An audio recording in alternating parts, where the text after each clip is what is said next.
నమ శివాయ.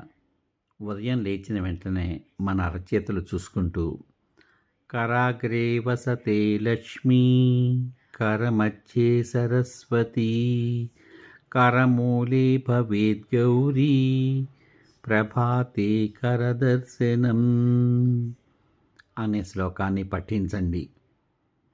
ఆ విధంగా చేస్తే ఆ ముగ్గురమ్మల మూలపుటమ్మ యొక్క ఆశీస్సులు ఆ దినమంతా మనకి లభిస్తాయి.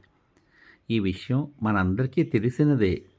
అయినా సరే నా బాధ్యతగా మరొక్కసారి మీ అందరికీ గుర్తు చేస్తున్నాను. ఈ మంత్రాన్ని అలా పఠించడం వల్ల ఆ దినమంతా మనకి శుభంగా జరుగుతుంది అన్నది విశ్వాసం. ఓం నమ శివాయ.